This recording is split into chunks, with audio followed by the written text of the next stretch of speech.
Mas vamos que vamos. Para minha surpresa, a imprensa dessa vez não abafou e também não chamou de gafe. Lula mostra o dedo do meio em evento oficial ao criticar quem diz que pobre não gosta de coisa boa. Esse chapéu preto do Lula tá estranho, viu? Tá bacana não, velho. Tá com a cara ruim, viu? Aí tu olha assim pra figura do Lula, a imagem, cor de pele, o zóio vermelho. E por outro ângulo, né? Um pouco mais de saturação. Tá legal não. Nem a Globo escondeu, nem a Globo abafou, viu? Lula mostra dedo do meio durante evento oficial do governo. Ontem, lá na live, teve um rapaz que disse que a solução para as eleições é fácil. Você pode votar em qualquer pessoa que tiver 10 dedos. Aí eu falei, né? É meio perigoso você falar isso. Porque se você falar que tem que ter 10 dedos, é capaz de Lula arrumar um dedo, implantar na mão e ficar com 6 dedos numa mão e 4 na outra. Aí vai ter 10. E aí o Flávio, obviamente, posta a imagem e faz uma piada, né? Saudável. Quando o brasileiro pergunta, e a picanha? Ali a picanha, ó. Receba a picanha do Lula. Mas vamos lá. Esse ato é um ato democrata, né? Quando você olha as pessoas no Brasil que ficaram conhecidas por mostrar o dedo, temos o Lula e o chefe do Lula. Tá tendo a posição certa, né? Quem tá mandando em cima e a criatura embaixo. E falando também desses eventos oficiais, Lula foi lá na Bahia, 2 de julho, Independência. E quem roubou a cena foi o Jacques Master. Eu acho que Jacques Master soa melhor do que Jacques do Master. Aí diz, senador petista é recebido na Bahia com vaias e cartazes em referência a escândalo.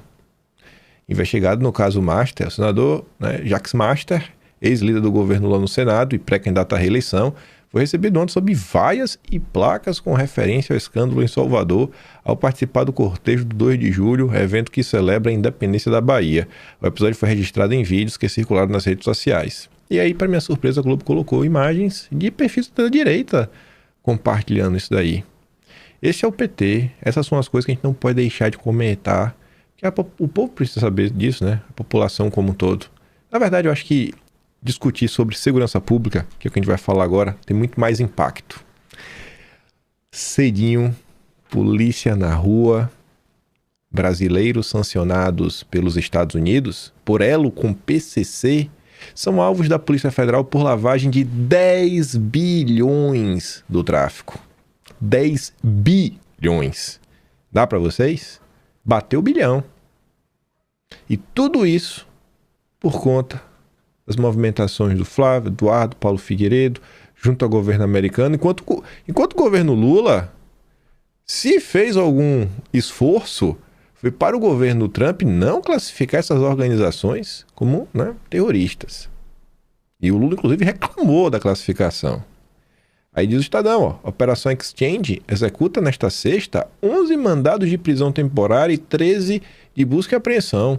Uma empresária sancionada pelos Estados Unidos foi presa e outro investigado está foragido. Estadão busca contato com a defesa. A Renato diz, o governo segue discutindo se chamar o PCC de organizações que tocam o terror fere a soberania nacional. A facção agradece o zelo conceitual. Flávio também comenta, compartilha aqui a notícia do UOL, Polícia Federal faz operação contra sancionados pelos Estados Unidos por ligação com o PCC. 10 bilhões do tráfico lavados debaixo do nariz de um governo que chamou o combate ao PCC de ingerência americana. Enquanto os Estados Unidos sancionam suspeitos de ligação com a facção, aqui ainda tem gente relativizando o crime organizado em nome de uma falsa soberania. O Brasil precisa de quem enfrenta as facções, não de quem arruma desculpas para elas. Não preciso nem falar, né? E todas essas notícias são muito boas para vocês baterem aquele print maroto, mandarem para as pessoas que vocês conhecem, porque o que está acontecendo aqui é a prova prática de por que a medida é boa e é eficaz. Mas tem mais. Mas vamos por partes. A operação de ontem foi graças ao Flávio Bolsonaro. Esse grupo aí que lavou 10 bilhões está sendo desbaratado graças ao Flávio Bolsonaro. Quem diz não sou eu, é o Andrei. Tá ali, ó. Diretor-geral da PF afirma que sanções dos Estados Unidos geraram prejuízo à investigação envolvendo o PCC. Andrei disse que a operação Exchange foi antecipada após o governo Trump apontar a movimentação financeira de brasileiros suspeitos de ligação com facção criminosa. Graças à classificação e à sanção a essas pessoas, a Polícia Federal agiu. Já pode agradecer ao Flávio Bolsonaro? Agora é curioso, né? Falar que o Andrei, ou não o Andrei, da PFL, Polícia Federal do Lula, não, gerou prejuízo. A gente vai falar sobre isso. Aí vem a Veja, na mesma linha, divulgando o que disse o Andrei. Sanção dos Estados Unidos a brasileiros envolvidos com PCC atrapalhou a investigação no Brasil, diz a PF. Vai vendo. Aí nenhum consórcio conseguiu abafar, né? Vem lá o marceneiro do Metrópolis, junto ao G1. A operação da PF prende secretária alvo de sanção dos Estados Unidos por suspeita de ligação com PCC e mais 6 pessoas. PCC. O marceneiro do Metrópolis, coloca aqui um trecho da Globo, né? Segundo o diretor-geral da polícia, Andrei, Vitor Henrique de Oliveira Shimada e Estela Stefani Nunes Henrique de Oliveira não possuem ligação com o PCC. Uai, como é que não possuem? Ao contrário do que apontam autoridades americanas. Bom, Andrei falou isso, depois a própria imprensa desmentiu o Andrei, mostrando sim, eles possuem ligação com o PCC. Aí o marceneiro diz, 2 dias atrás, Andrei, diretor-geral da Polícia Federal de Lula, negou que os sancionados pelos Estados Unidos tinham ligação com o PCC. Não é a primeira vez que o chefe da PF dá uma declaração que é desmentida logo em seguida. Lembra de quando teve a operação no Rio de Janeiro? Ele e o Lewandowski batendo cabeça? Expectativa. Andrei, diretor-geral da PF, negou ligação dos sancionados pelos Estados Unidos com o PCC. Realidade. Ambos, né, são acusados de lavar dinheiro para o PCC. Globo News, 2 dias diferentes, 2 jornalistas diferentes, né? Versão do Andrei, versão real.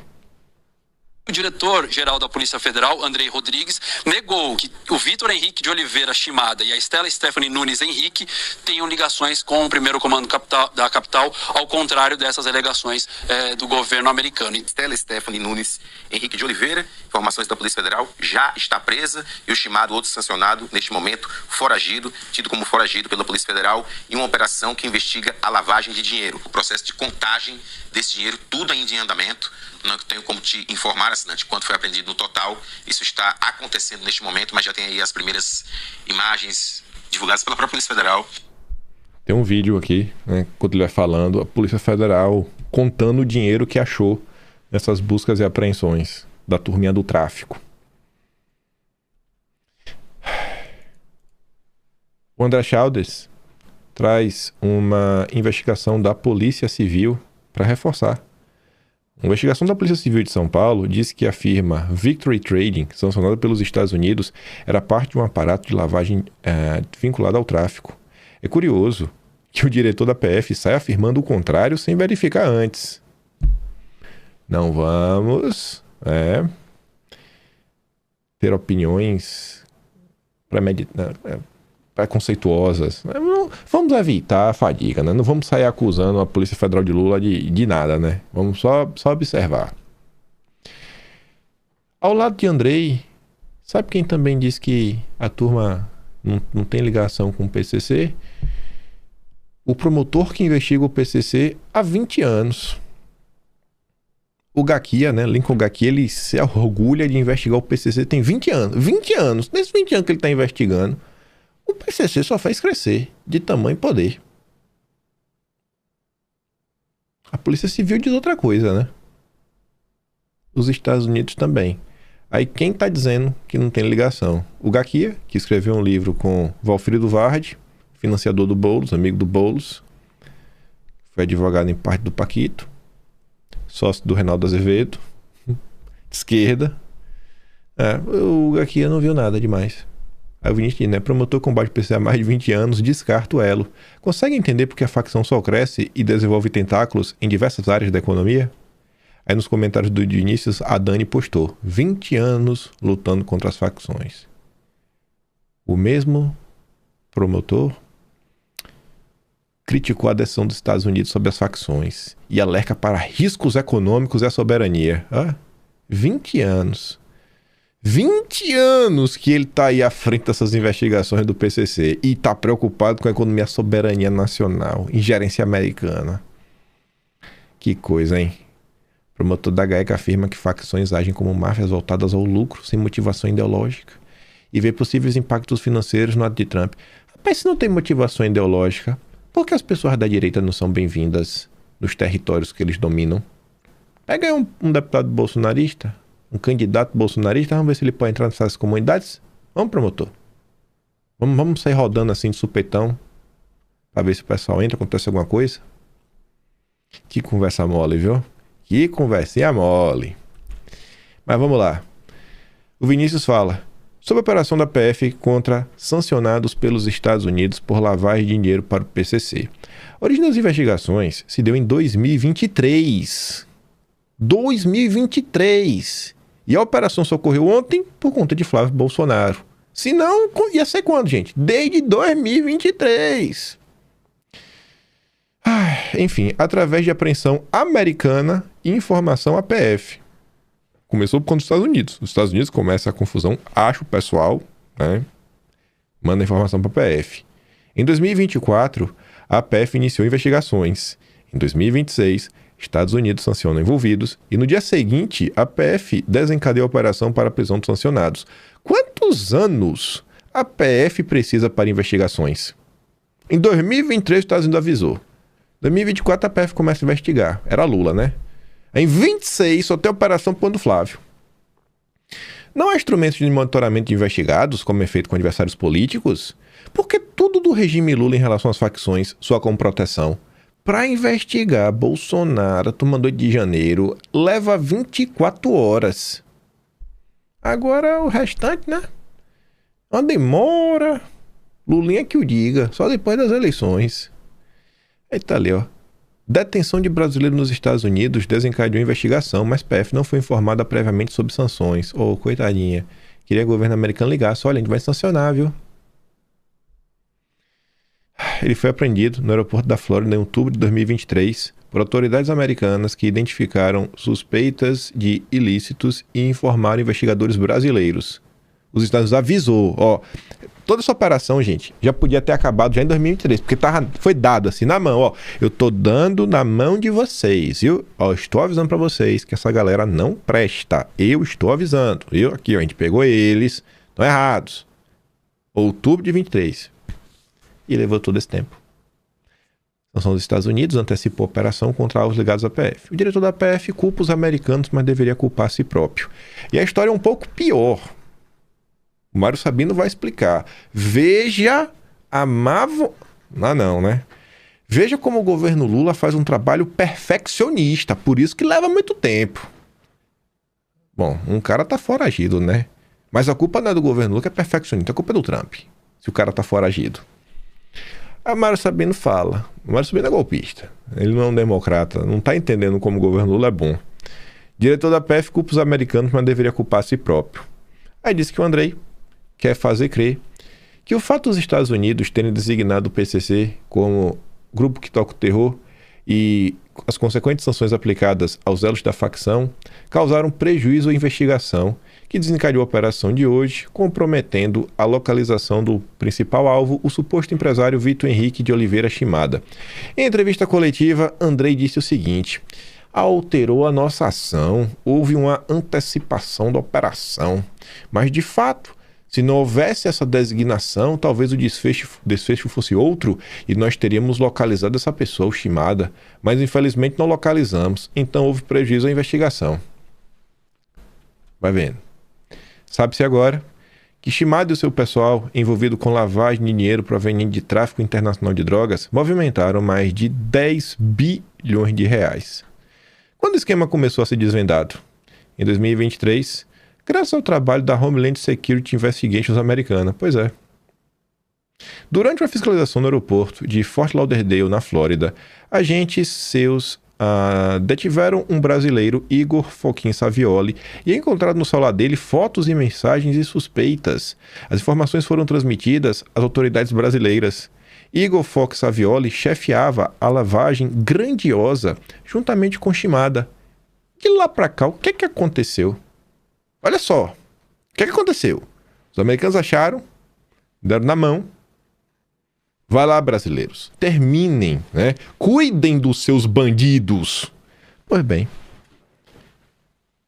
Shimada foi preso em 2024. Condenado em 2025. Mas Brasil, né? O Brasil dos habeas corpus. Ele foi solto. E continuou operando para o PCC e para toda a sorte de meliantes. Entre eles, o careca do INSS. Ué? Quem é que dá habeas corpus? É o poder legislativo? São os deputados? Senadores? É o poder executivo? Governadores de estado? Prefeitos? Presidente da República? Ou o grande poder judiciário brasileiro? Que não pode criticar, né? Grandes democratas. Quer dizer, alguns dos nossos bravos rapazes ainda se recusam a aceitar a ideia de que do PCC, que é o PCC nessa história, né? E vem aparecendo na imprensa muitas notícias nos últimos anos sobre de venda de sentenças, a penetração do PCC junto, né, ao poder público.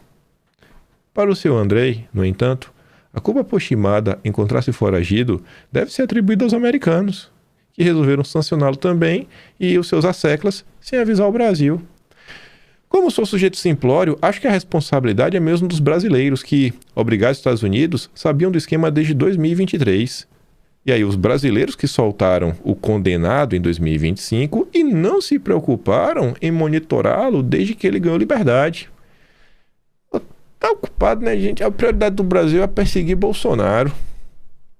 Persegue tanto Bolsonaro que não tem tempo para fiscalizar bandido. 10 bilhões lavados. O diretor da PF culpa os americanos, mas deveria culpar a si próprio e o laxismo da Justiça Nacional com bandidos de verdade.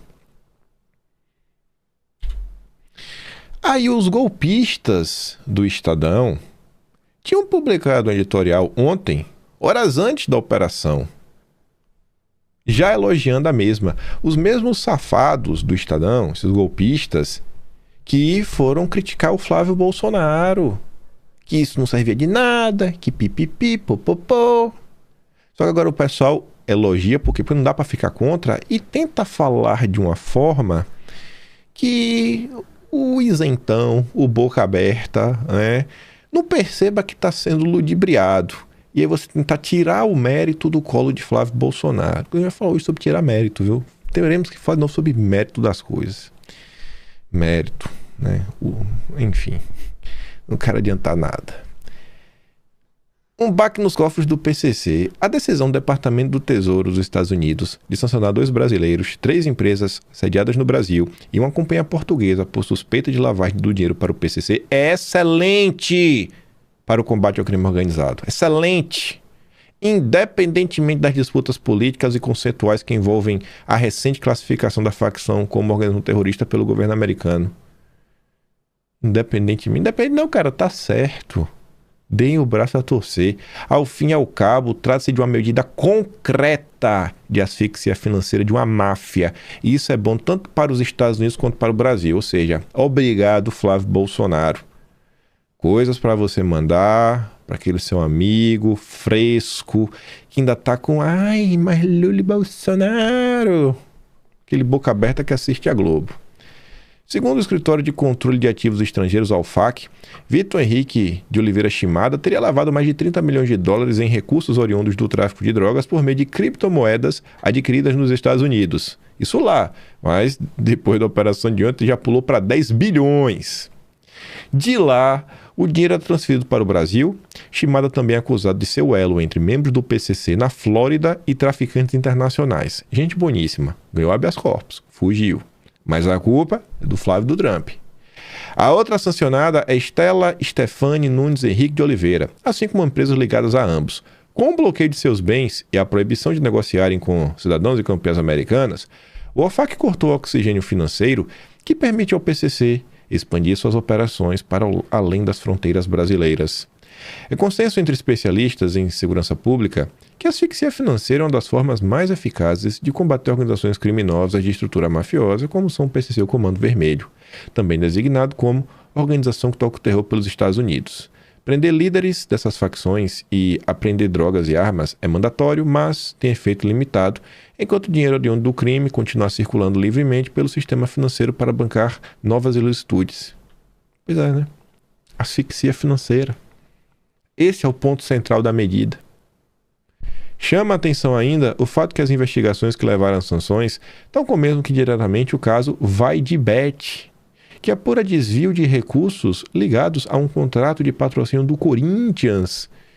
Quem é o torcedor do Corinthians? Lula torce para que time? Espero que não seja o Corinthians, né? Já teve alguma história de escândalo envolvendo Lula, Corinthians e empreiteiras no passado? Uma das empresas de Shimada, a Victory Trading, aparece como intermediária de recursos que teriam sido repassados à UJ Futebol, também denunciada pelo Ministério Público de São Paulo. Isso reforça algo que este jornal tem apontado frequentemente: o crime organizado não se limita mais ao tráfico de drogas e ao controle territorial, infiltrando-se nas instituições da economia formal, incluindo o futebol, um dos setores mais populares e menos fiscalizados do país. E essa história de bets, hein? Quem é o pai das bets no Brasil? O governo Lula, né? Que curioso. Dito isso, é preciso reconhecer que há riscos inerentes às sanções aplicadas pelo OFAC. Aí começa a lacração. O Partido Executivo Americano, sem crivo do judiciário, a medida, em tese, abre espaço para interferências políticas ou uso indevido dos poderosíssimos instrumentos de construção financeira à disposição da Casa Branca para fins político-diplomáticos. Não é o caso dos Estados agora, cujos indícios de envolvimento com o PC são robustos e bem documentados, inclusive no Brasil. Mas, como estamos no ano eleitoral, é prudente que a gente fique de olho, atenta, desvio de finalidade, novas sanções. É muita safadeza para não dar o braço a torcer. Nesse sentido, as instituições financeiras brasileiras precisarão redobrar o rigor de seus mecanismos de compliance, sob pena de também serem alvo de sanções americanas, caso suas operações se cruzem, ainda que involuntariamente, com negócios do PCC ou do Comando Vermelho. Ponto. Aí que temos que lembrar uma coisa antes de ler essa parte em vermelho. Os bancos brasileiros são uma desgraça. E o Estadão, que estava mal das pernas, recebeu 3 aportes de 15 milhões cada, onde cada um desses aportes veio de um banco diferente. O Estadão hoje é basicamente propriedade dos bancos. Bancos estes que, inclusive, entraram na mira por falcatruas, que foi a operação da semana passada da Americanas. Falcatruas, por falta de compliance. Dito isso, os bancos brasileiros não têm compliance, não têm respeito. Olha o que o Estadão escreve. Os grandes bancos do país já são mundialmente bem reputados por suas sólidas políticas de controle. É compliance. O Estadão está escrevendo em defesa dos seus financiadores. Esse é o medo do Estadão. Tem que falar da medida, mas se aconteceu na frente uma coisa com a gente, foi injusto. Parece que o Estadão já está falando isso aqui no parágrafo com medo dos seus donos serem sancionados. Mas nossos bancos são muito bons, mas a designação do PC do Comando Vermelho como organizações terroristas impõe padrões de conformidade legal ainda mais rigorosos. Por fim, cabe notar a reação do Haddad às sanções americanas. Dario Durigan... não é no Haddad, né? Meu Deus do céu. Nunes da Fazenda. Durigan disse o óbvio ao afirmar que a responsabilidade pela segurança pública no Brasil é do próprio país, defendendo que a cooperação com os Estados Unidos se restringe à troca de informações. Que o Estado brasileiro, então, exerça essa responsabilidade com mais vigor, aprofundando o combate e o poder bélico e financeiro das facções e a sua infiltração nas instituições e negócios legítimos. E aí termina. O combate ao PCC e ao Comando Vermelho exige, sim, protagonismo brasileiro como afirmação da soberania nacional. Mas isso não interdita parcerias internacionais pautadas pela boa técnica investigativa, não por bravatas eleitoreiras. A medida foi maravilhosa, já está dando frutos, mas o Estadão golpista vem tentando isolar e não dar os créditos para Flávio Bolsonaro. Deveria dar, viu? Nesse âmbito das páginas policiais, ainda sobre o caso, mas depois tem outra coisa, é quando lembrar disso aqui, essa empresa sancionada, ela foi citada em relatório final da CPMI do INSS. Aquela CPMI que no final foi toda atropelada, não quiseram deixar, né, ser prolongada para mais investigações. Quem ficou contra a CPMI do INSS? Turma do Lula, né? Que coisa, viu, velho? Que coisa. Que coisa. Aí veja, ontem também tivemos essas duas notícias envolvendo o careca do INSS, que tá ligado nessa confusão toda. Veja os valores, né? Uma coincidência. 700 mil, 700 mil. Só uma coincidência. E pior que eu realmente acho que é uma coincidência. Ou sei lá, né? Empresa usada por careca do INSS pagou 700 mil à ministra do STM. Dono de firma que pagou 700 mil à ministra do Supremo disse ser laranja. Como assim? Dono de firma que pagou 700 mil à ministra do STM? Empresa usada por careca do INSS pagou 700 mil à ministra. Que empresa? O que está acontecendo? Aí o Marfim escreve assim, ó. A ministra, que Lula colocou no STM, recebeu no escritório de advocacia dela 700 mil reais de uma empresa registrada no nome de um homem que vive de fazer pipa e vender rifa na zona norte de São Paulo. O homem contou à polícia que vendeu o CNPJ por 5 mil reais num campo de futebol perto de casa e que ganhava R$1.000 cada vez que chamavam ele para assinar algum papel. A empresa em nome dele tem capital declarado de 101 milhões e movimentou 918 milhões. Essa mesma empresa aparece no relatório da CPMI como parte da rede que lavou 39 bilhões para o careca do INSS. E as contas dela eram movimentadas no mesmo aparelho da Victory Trading, sancionada essa semana pelos Estados Unidos por suspeita de ligação com o PCC. A ministra disse que o pagamento feito antes da posse foi por 3 pareceres jurídicos. 700 mil reais por 3 pareceres, vindo de uma firma que a polícia liga a dinheiro do tráfico. Detalhe, ela foi advogada da Gleice, do Paulo Bernardo e do Alckmin. Os 3 apoiaram a indicação dela para o tribunal. Falando assim em valores, Mafinha, ela tá 50 mil atrás do Moro, né? O Moro ganhou 750 mil por 3 pareceres também. Essa notícia é boa, né? Pra direita refletir sobre a vida. Ah, mas o Moro é candidato. Eu tô ligado, o Moro é candidato. Isso mostra como os paranaenses não conhecem os seus políticos. Deveriam conhecer um pouco mais. É surreal que a direita tenha conseguido produzir no máximo um Sérgio Moro. Aí olha que coincidência também. Olha que coincidência, né? Para evitar encomendas de relatórios de inteligência financeira, né, os RIFs, para fins políticos, de extorsão, pesca probatória e outras finalidades espúrias, a ministra do STM defende que a atividade da polícia deve passar pelo filtro jurisdicional dos magistrados. Então, essas informações de valor, quem mandou dinheiro para quem, que o COAF normalmente produz, e que você acaba descobrindo essas coisas, né? Aqui tem participação do COAF. Essa mesma ministra acha que esses relatórios de inteligência financeira precisam de passar pelo judiciário antes, né? Porque vai que tem algum golpista no meio dessa história. Ai de você que acha que tá algo errado nisso aqui, viu? São 15 ministros, 10 dos quais não são formados em direito, não pelo menos como atividade principal, porque eles são militares. E nas investigações que a gente, que chegam até o STM, o que eu tenho falado muito para eles, e aí eu queria trazer essa reflexão aqui para essa questão do RIF, que é muito importante. Não custa nada a gente ser conservador quando se diz respeito à preservação das garantias. Porque é melhor você fazer uma investigação conservando, respeitando a cláusula de reserva de jurisdição, não custa nada, o juiz não vai negar. Se você tiver um mínimo de indícios para solicitar uma quebra de sigilo ou um relatório de inteligência financeira do COAF, o juiz não vai negar, porque ele não é o presidente da investigação. Ele vai deferir e a autoridade persecutória vai seguir o fluxo da investigação. O que não pode acontecer é deixar solto. Por quê? Primeiro, a gente sabe que existem sim encomendas de RIF para fins de extorsão. Segundo, sabemos também que existe encomendas de RIF para fins de expedition, para fins políticos. Enfim, vários RIFs são encomendados com finalidade espúria, que foge ao objeto de qualquer investigação. Então, esse filtro jurisdicional do juiz é muito importante. E, analisando, assim, nos últimos 20 anos, todas as grandes operações policiais que foram anuladas, 100% delas foi porque não foram respeitadas as mínimas garantias do processo penal.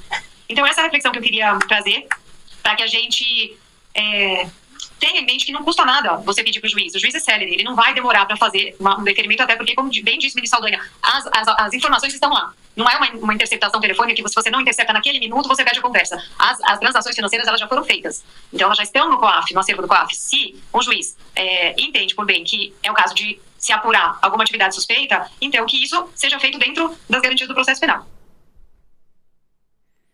Os juízes nunca erram, né? Nunca protegem ninguém. Incrível, incrível este Brasil. Já agradeceram ao Flávio Bolsonaro hoje? Já agradeceram ao Flávio Bolsonaro hoje? Os brasileiros deveriam saber, né? Para poderem agradecer para a pessoa certa. A gente vai falar, inclusive, sobre isso também, né? Agradecer a pessoa certa. Já, já. Começando a falar de agradecimentos, e já entrando nas confusões da direita, né? A turma tá forçando a amizade. Tá forçando. A turma tá pedindo para ser criticada, viu? Me perdoe aí. Quem saiu em defesa da Dilmares foi a Marina Silva. Expresso aqui minha solidariedade à senadora Damares diante das ameaças, ataques e ofensas que sofreu nos últimos dias. Nada justifica que uma mulher seja atacada, desqualificada ou constrangida por ser mulher. A Damares está sofrendo isso daí só por ser mulher. Não são pelas opiniões dela, que se fosse homem também seria alvo de crítica, tipo o Feliciano está sendo. A misoginia venha de onde vier e atinja quem atingir. Precisa ser enfrentada com firmeza por todas as pessoas que acreditam na democracia, no respeito à dignidade humana. Você já sabe, né?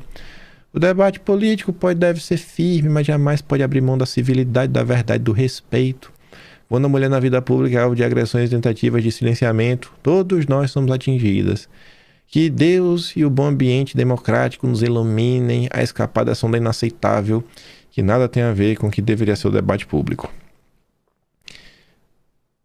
Já seria estranho, né, ser defendida pela Marina. Mas a Damares, ela não se contentou em ser defendida pela Marina, como ela ainda foi lá agradecer. E agradeceu de uma forma que eu não teria agradecido dessa forma. Deputada, suas palavras me emocionaram e aqueceram meu coração. Até aí tudo ok, né? Faz parte do agradecimento. Estamos hoje em lados opostos na política. Hoje... talvez amanhã a Marina Silva vire de direita, né? Hoje em dia tá fácil virar de direita, pode até apoiar o Lula, né? Eu não sei nem mais o que é ser de direita hoje. Porque até Alexandre de Moraes é irmão em Cristo. Você pode apoiar o Lula, Alexandre de Moraes pode ser irmão em Cristo. Eu não sei mais o que é ser de direita. Então, eu nem sei mais, né? Amanhã realmente a Marina Silva...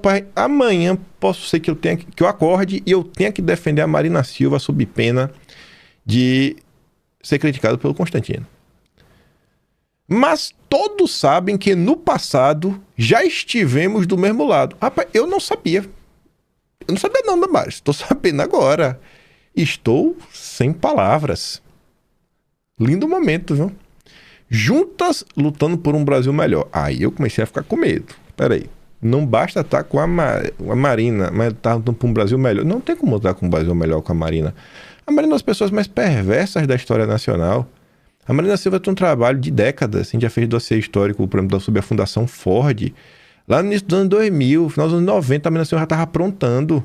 Todo esse trabalho da Marina Silva de destruição norte do país, do aprisionamento, sabe, do impedimento que a região norte se desenvolva, a sabotagem atual à margem equatorial. Cara, se tem uma pessoa ruim na esquerda brasileira, ruim com R maiúsculo, com a palavra toda em caixa alta, é Marina Silva, amiguinha do Jorge Soros. Não tem condição de coisa. Nem a esquerda tradicional suporta a Marina Silva, velho. É surreal isso. Mas a Damares disse que elas lutaram por um Brasil melhor. E todos também sabem que eu tenho carinho e admiração pela senhora e que somos irmãs em Cristo. Pronto. Todo mundo, agora eu não sei mais, velho. Agora eu tô muito louco, viu? Obrigado pela mensagem e parabéns pela coragem, que sempre foi sua marca. Marina Silva marcada pela coragem, não pela destruição nacional e impedimento do avanço da nossa infraestrutura mínima. Eu achava que Marina Silva era marcada pelo fortalecimento das ONGs que sequestram o país e impedem o Brasil de se desenvolver. Obrigado por me ensinar, Damares, sobre a Marina Silva. Agora eu descobri que ela também é irmã em Cristo. Ai. Ontem comentamos sobre aquela foto do Pele Mulher, né? Tinham 6 homens e 5 mulheres. Mas aquela não era a equipe toda, né? Estavam faltando algumas mulheres, 2. Mas também estavam faltando alguns homens, 4. Despedida do Pele Mulher. Curioso, né? 10 homens, 6 mulheres. Sendo que uma das mulheres é a própria Michele Bolsonaro. Coisa, né? Eu achava que o Pele... Essa turma defende tanto as mulheres que eu achava que eles deveriam só colocar mulheres na equipe. Mas tudo bem, né? Aí ontem tivemos um fato que muita gente ficou se questionando, né? Rapaz, e aí, velho? Tá certo, tá errado? Dá pra criticar? Não dá? Vamos falar sobre... Agora a gente vai falar sobre dar o crédito. Tem notícias da imprensa, do consórcio e notícias da esquerda sobre o tema. A primeira que eu vi na internet ontem, quando eu acordei, foi a da Veja. Michele enaltece política do governo Lula após briga com Flávio. Você não pode exigir que a imprensa noticie do jeito que você quer. A imprensa está mentindo na manchete? Não. Ela só não quis falar qual política pública, né? Ou seja, a imprensa noticia de uma forma que fica ainda melhor pro Lula. Quem quiser abrir matéria para ler, abre aí e dá uma lida. Mas quem quiser só a manchete é um prato cheio para desgastar o Flávio Bolsonaro. Foi ou não foi após briga com o Flávio? Em meio ao racha no clã Bolsonaro, Michele elogia política do governo Lula. Ganhou destaque no Brasil 247. Flávio ali com cara triste, Lula sorrindo. Também no Brasil 247. Michele volta a ser alvo de ataques bolsonaristas após elogiar programa do governo Lula. Alvo de ataques. Revista Fórum, também da esquerda. A esquerda fez a festa em cima. Michele elogia programa de Lula em meio à guerra com Flávio Bolsonaro. Sonho realizado. 3 dias após deixar o comando do Pele Mulher em meio à guerra declarada com Flávio Bolsonaro, Michele dá mostra de que não... Aí, contando um pouco na matéria, né? Sonho realizado. E aí, o elogio foi através de um post no Stories no Instagram. O Metrópolis disponibilizou, né, um Twitter. Em crise com Flávio, Michele elogia a política do governo Lula. Dá a manchete do jeito que quer. Qual foi a política pública? Tá ali, ó. Parabenizo a nossa amada comunidade surda pelo lançamento da Política Nacional de Educação Bilíngue de Surdos. A educação bilíngue de surdos tornou-se uma modalidade separada da educação especial, trazendo mais autonomia e protagonismo para a comunidade surda. No Brasil, a educação bilíngue de surdos contempla estudantes surdos, surdocegos, pessoas com deficiência auditiva sinalizantes, surdos com altas habilidades ou superdotação e surdos com outras deficiências associadas. É um sonho realizado. Seguimos trabalhando por um Brasil mais acessível e com oportunidades para todos. E esse final é estranho, seguimos, porque elogia o lançamento do apoio do governo Lula e diz seguimos trabalhando, tá trabalhando com Lula. Eu acho que na hora de escrever um texto, quando você é polícia, deve ler bem, para não deixar margem de interpretação. Mas vamos lá. Ontem saiu notícia da imprensa que essas políticas da direita estão cogitando entrar com um processo nos Estados Unidos contra Alan dos Santos, Paulo Figueiredo, talvez Eduardo Bolsonaro também. Talvez essas pessoas deveriam aproveitar esse esforço. Já que estão nos Estados Unidos, elas também deveriam entrar com um processo contra o Elon Musk. Estou dando aqui uma dica, não estou criticando, só estou dando uma dica. Acho que vocês deveriam também perseguir o Elon Musk. Perseguir não. Buscar justiça. Acho que o Grok também está perseguindo vocês, né? Por ser mulheres, misoginia. Estou ajudando vocês, viu? Não estou criticando. Porque eu perguntei pro Grok para ver se o Grok é bolsominion, se Elon Musk faz parte dessa rede de ataques coordenados, ou se o Grok é um democrata, que respeita, né? E valoriza a participação da mulher na política. Aí eu falei assim, ô Grok, quem foi o presidente responsável pela lei que disciplina a Política Nacional de Educação Bilíngue de Surdos? Se eu fosse alguém de direita que quer derrotar o Lula, igual a senhora Michele Bolsonaro, o que eu deveria falar? quando o governo lançasse a Política Nacional de Educação Bilíngue de Surdos? Veja a resposta. O presidente responsável pela lei que disciplina a educação bilíngue de surdos foi Jair Bolsonaro. Fiquei surpreso. A lei número 14.191, de 3 de agosto de 2021, sancionada por Bolsonaro, alterou a Lei de Diretrizes e Bases da Educação Nacional, LDB, e incluiu formalmente a educação bilíngue de surdos como modalidade específica de ensino. Ela define Libras como primeira língua e o português escrito como segunda língua, aplicável em escolas bilíngues de surdos, classes bilíngues, escolas comuns ou polos específicos. Essa é a lei que disciplina o tema, ou seja, estabelece o arcabouço legal na LDB. A Política Nacional de Educação Bilíngue de Surdos, PNEBS, lançada recentemente em 3 de julho de 2026 pelo MEC, é uma iniciativa de implementação, operacionalização dessa modalidade sob o governo atual. Mas a política mesmo, graças a Jair Messias Bolsonaro. Aí tá assim, né? Se você fosse alguém de direita querendo derrotar o Lula, o que falar quando o governo lançar essa política? O objetivo estratégico é não deixar o governo Lula colher o crédito sozinho, mostrar incoerência, atraso e apropriação indevida de uma conquista que tem origem clara no governo anterior. Aqui vão as linhas de argumentações eficazes, ordenadas do mais suave ao mais agressivo. Eu deixava lá algumas sugestões, né? Mas o Grok acha que deveria dar um pouco do mérito para Bolsonaro. No mínimo. Acho que essas senadoras políticas da direita vão ter que ir pra cima do Elon Musk, hein? Ah, Grok golpista. Esse Grok tá muito golpista, viu? Estou dando a dica pra elas. Não estou criticando ninguém. Aqui apenas a critério de informação.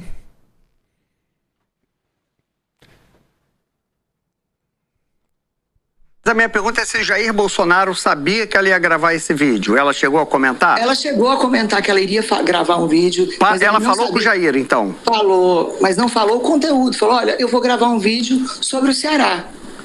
E explicando um pouco do Ceará. Não sabia o conteúdo, né? Então eu acho... Então é isso, né? É isso, né? Ela falou que ia gravar um vídeo lá, né? Não falou muito bem o conteúdo, mas... Ou seja, Bolsonaro, sua critério de informação, realmente, como disse o Cláudio Dantas, não sabia do conteúdo do vídeo.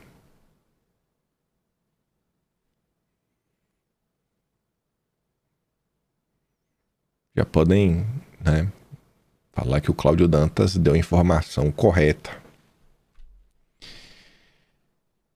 Ontem a Globo publicou uma nota bem curiosa também. A ala feminina do bolsonarismo se equilibra para manter proximidade com Michele sem desembarcar da candidatura do Flávio. Aí diz: segundo relatos de participantes da reunião promovida por Flávio com parlamentares e lideranças conservadoras nesta quarta, a crise entre a madrasta e o enteado acabou acelerando esse movimento. Mulheres que antes evitavam fazer críticas públicas a Michele, evitava. O que é evitar? É ter algo que você deixar de fazer. Então, você me queria, mas não fazia. Passar a manifestar divergências sobre a sua condução do Pele Mulher, mas sem romper com a ex-primeira-dama. Ao mesmo tempo, intensificaram a participação nas agendas da campanha do senador, tentando preservar espaço nos dois polos do bolsonarismo. Um pé em cada canoa. E isso aqui é curioso, né? Estamos em 2026. Estamos em 2026. Não sabemos mais o que é ser de direita, porque... Bom, todo mundo agora é irmão em Cristo. Tem gente de direita que prega voto nulo.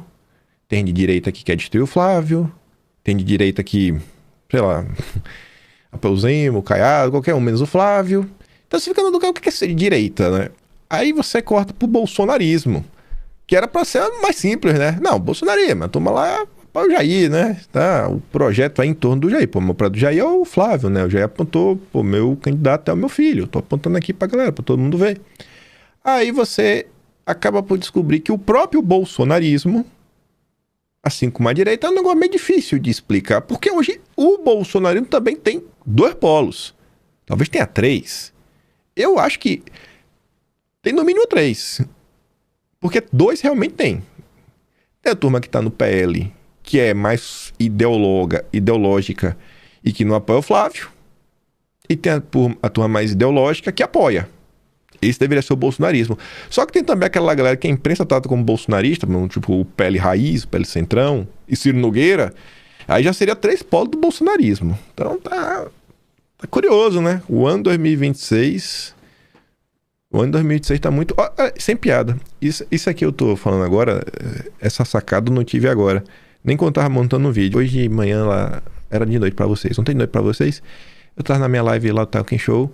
Aí alguém falando de direito e tudo mais. E eu tava falando sobre isso. Como hoje as coisas mudaram. E como o rótulo direita hoje não explica mais quase nada. Porque hoje assim, ó, se alguém chegar pra você hoje, olhar no teu olho e falar, eu sou de direita. Aí tu vai perguntar o que pra pessoa, mas tu apoia o Flávio Bolsonaro? Olha o nível de loucura. Hoje tu precisa perguntar pra pessoa de direita se ela realmente apoia o Flávio Bolsonaro. Olha o nível que chegou. Hoje tu não sabe.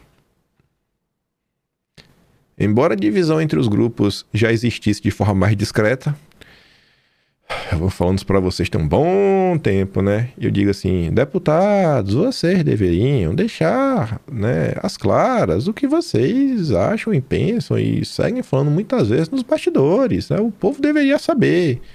E que bom, agora todo mundo tá aí, né? Vai mais às claras.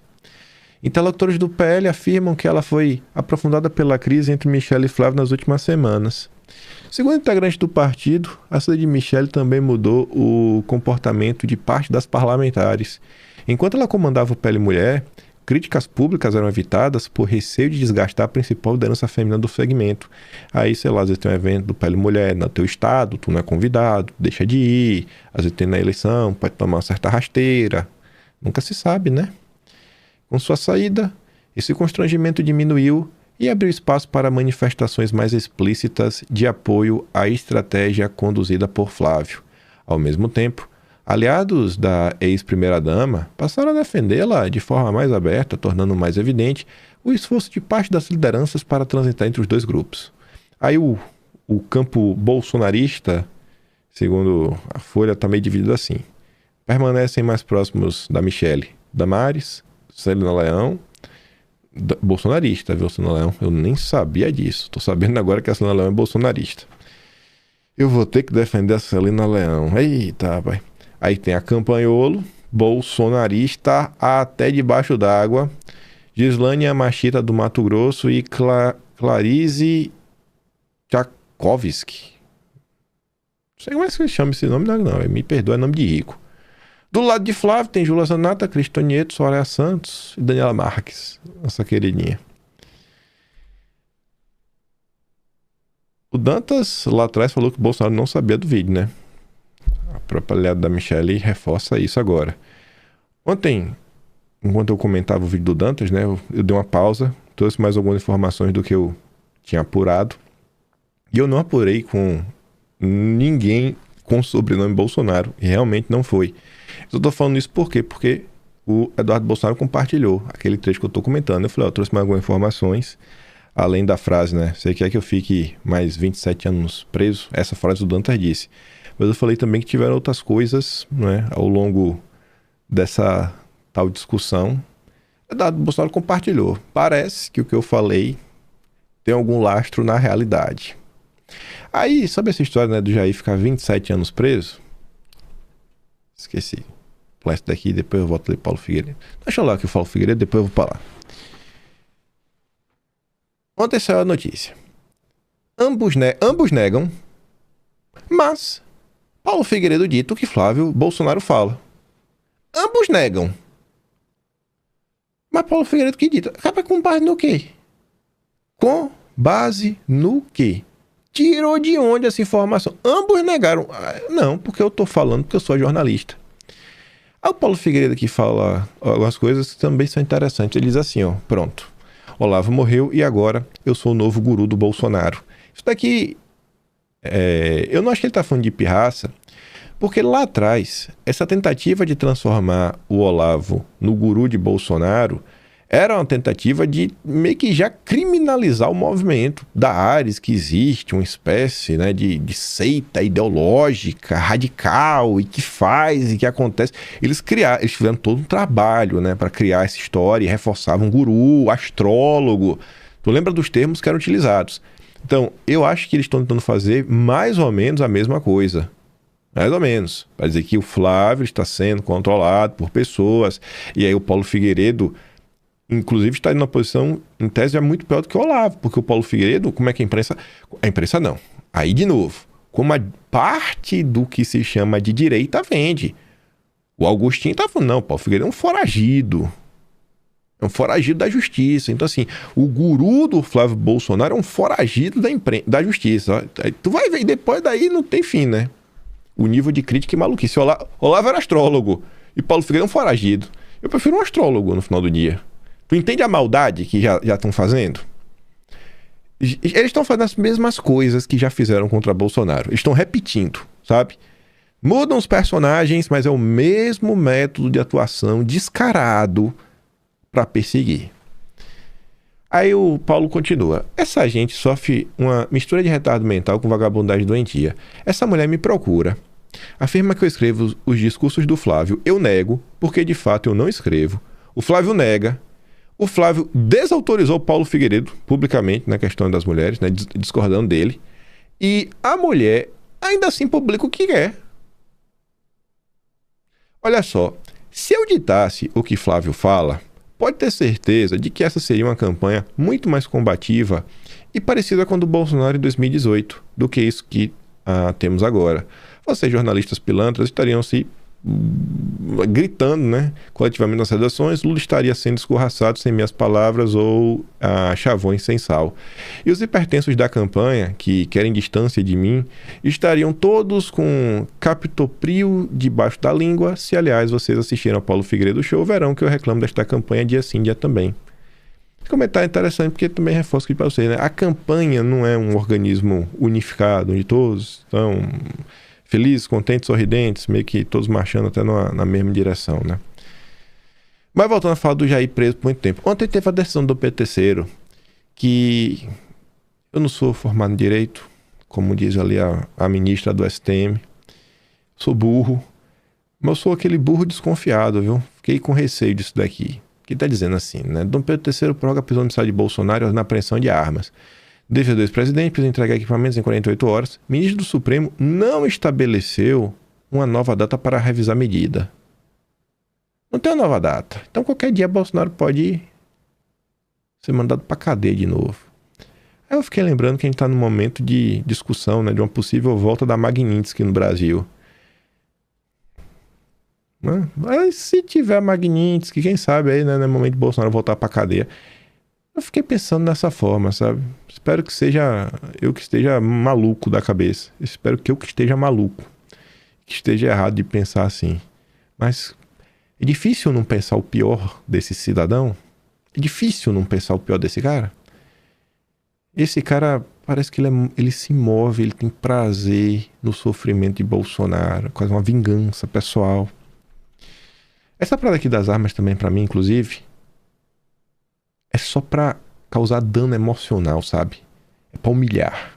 Pra tirar tudo de Bolsonaro. E Bolsonaro sempre se orgulhou de ter sido um ex-oficial. Bolsonaro sempre lutou e combateu essa pauta. Sabe? É assim, eu vou tirar tudo que você tem. É pra quebrar o espírito da pessoa, sabe? Sabe? Deus tarda, mas não falha, viu? Pode curtir a vida do lado de lá, esse daí não vai pro céu não, mas de jeito nenhum. Aí Carlos Bolsonaro ontem escreveu assim, ó, ontem fez 3 tweets que eu trouxe aqui pra gente comentar. Um é esse: Jair Bolsonaro em prisão domiciliar e impossibilidade de receber visitas de irmãos e amigos. Eu nunca vi isso. Já o ladrão pode tudo.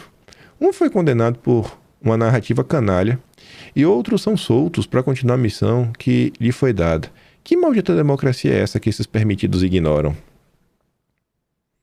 Ninguém nem fala de Bolsonaro, sabe? Assim, a campanha eleitoral, assim, ninguém explora. Assim, o caso de Bolsonaro, para mim, não é que é porque só é a figura de Bolsonaro, líder, pai fundador da direita, que nos permitiu chegar até aqui hoje. É sobre consertar minimamente as injustiças do poder judiciário no âmbito da democracia. Para começar, né? Para ser uma espécie de resposta, mas também deve ser coisa de minha cabeça. É o Carlos diz, né? Imaginem os outros presos políticos que estão presos há mais de 3 anos. A dosimetria está suspensa já tem 2 meses. Sem terem passado por um processo judicial. E então ficam diariamente abafando os escândalos de Lula, dando normalidade a tudo isso, e utilizando outros assuntos, se fazendo de sonsos, chamando o povo de idiota. Meu Deus, é muita maldade. Tudo tem método e objetivo. Matar politicamente Bolsonaro e, se possível, fisicamente, para então se colocarem mais facilmente como oposição permitida. Tudo é muito cristalino. Há um exemplo aqui, né, de como funcionam essas coisas. O pessoal só fala em Bolsonaro quando é para, sei lá, criticar o Flávio ou criticar o próprio Bolsonaro. Aqui foi dias atrás, Zema. 70% dos brasileiros falam Bolsonaro e pensam em outro Bolsonaro que não Flávio. Zema voltou a falar sobre Flávio em evento investidor da Faria Lima, feito pelo Café com Ferri, nosso querido Pantera Cor-de-Rosa.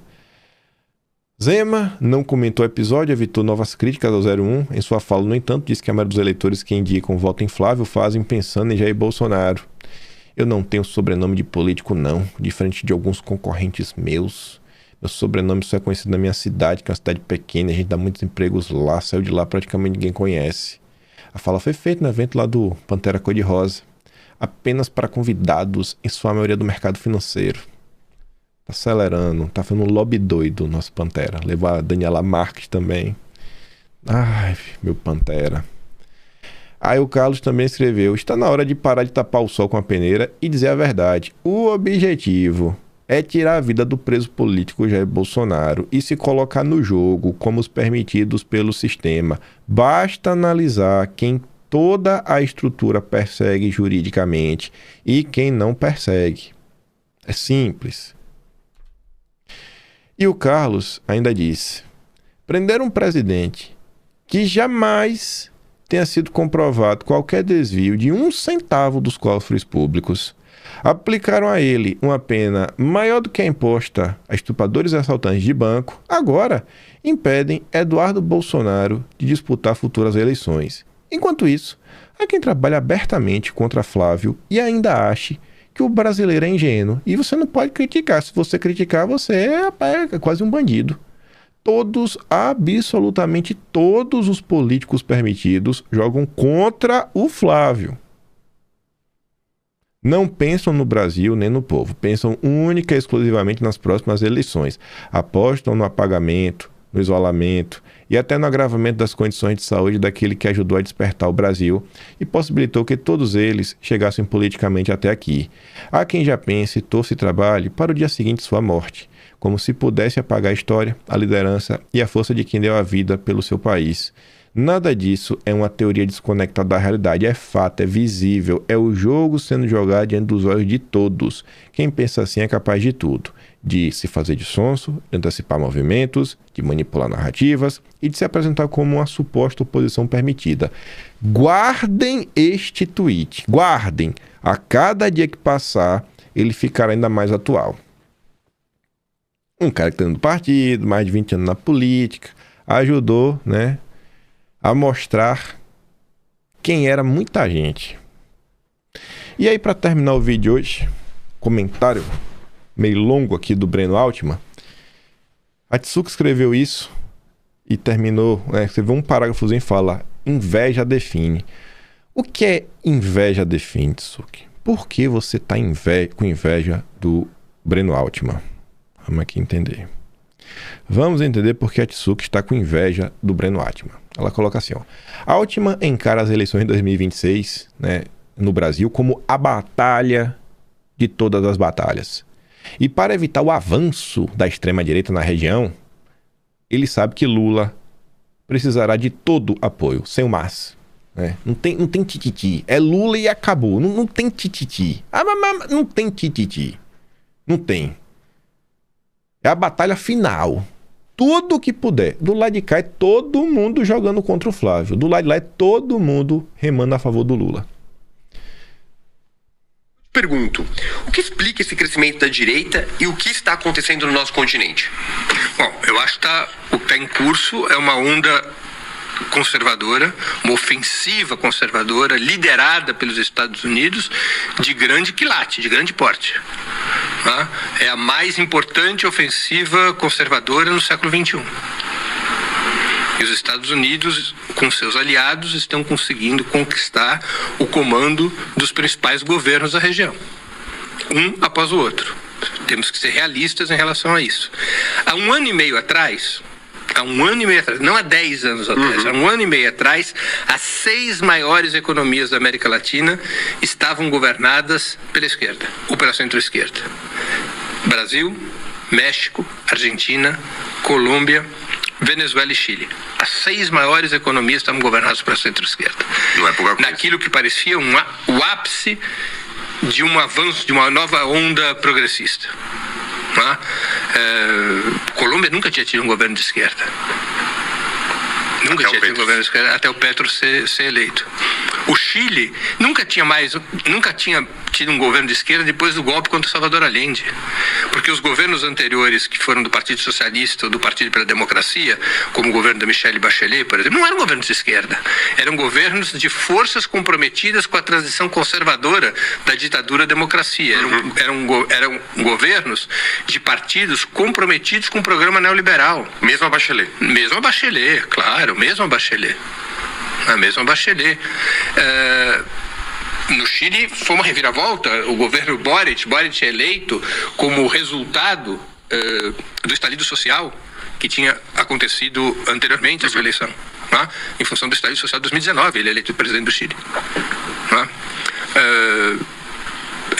Era um momento, há um ano e meio atrás, quando você tem esse arco das 6 maiores economias lideradas pela esquerda, parecia que essa nova onda progressista, que tinha se iniciado lá atrás com a eleição de López Obrador para presidir o México, em seguida veio a derrota de Macri na Argentina, a eleição de Alberto Fernandes como presidente, eleito, ele que é um representante do peronismo, de centro-esquerda, parecia um cenário auspicioso. Então, vai se consolidando na América do Sul e isso se espalha para toda a América Latina, vai se concentrando um bloco conservador poderoso.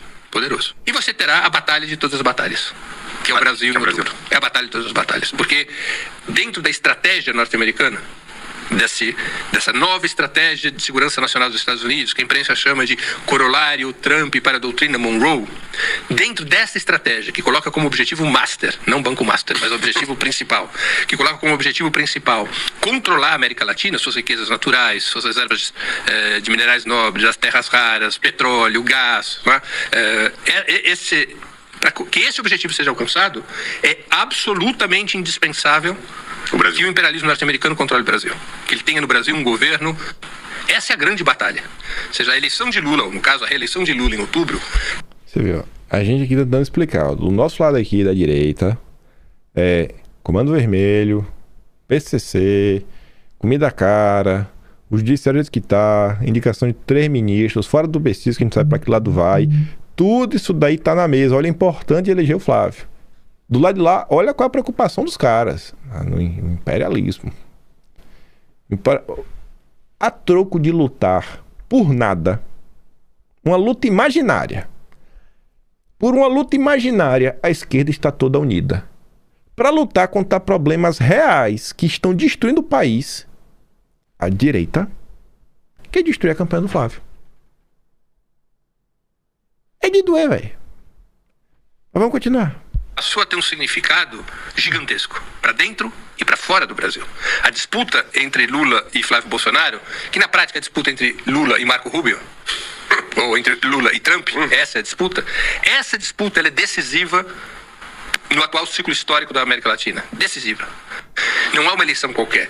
Não é uma eleição em que você pode ficar pensando de forma idealista e escolher o candidato da sua preferência, ou o candidato da sua imaginação. Que bom seria se nós tivéssemos um candidato assim, o assado. Que bom seria se houvesse já uma outra candidatura de esquerda capaz de superar o Lula. O que bom seria não tem lugar em outubro. Ou que o PT e qualquer outro é a mesma coisa. Tem uma batalha fundamental, que tem uma incidência continental e mundial. Se a extrema-direita for vitoriosa no Brasil, a América Latina se transforma num bastião do imperialismo norte-americano. O Brasil é um país decisivo para que na América Latina se forme um bloco contra-hegemônico em relação aos Estados Unidos. Se o Brasil cai nas mãos da extrema-direita, a América Latina deixa de poder conformar, pelo menos a curto e médio prazo, esse bloco contra-hegemônico. A situação de Venezuela e Cuba, que passariam a ser as únicas nações, junto com o México, que resistiriam à hegemonia norte-americana, se debilitam muito com a vitória da extrema-direita no Brasil. A pressão sobre a Venezuela se multiplica. Também a pressão sobre Cuba, e o México passa a ser a nova bola da vez.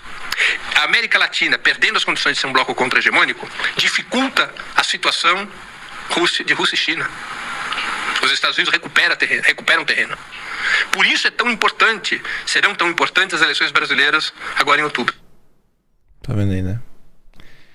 Ai, pra eles, né, a luta imaginária, né, o Brasil tem que fazer tudo, dar todo sangue, temos que estar todos unidos, fazer o que for possível, impossível, vale tudo. Mas temos que marchar com Lula. E vocês aí vêm do lado de lá, do lado de cá. Corpo mole, bolso cheio. A nova direita brasileira. Que abraçou de vez também, né, a política de perseguir os desafetos. Aprenderam com o irmão em Cristo. Eu vou mandar todo esse vídeo que eu dei play no Telegram. Segura meu trabalho, quiser um pouco mais, pode ser membro do canal. Tem um Tony Valeu, tem um Patreon na descrição. E tem um Atlas Brasileiro, kimpen.com.br. Dia 15 agora sai o Atlas de maio. Né? O de junho acabou agora, o mês vai começar a escrever. Sai agora dia 15 de maio. E por hoje é isso. Vejo vocês amanhã. Aquele grande beijo, abraço, tamo juntos. Falou, meus amigos. Fui!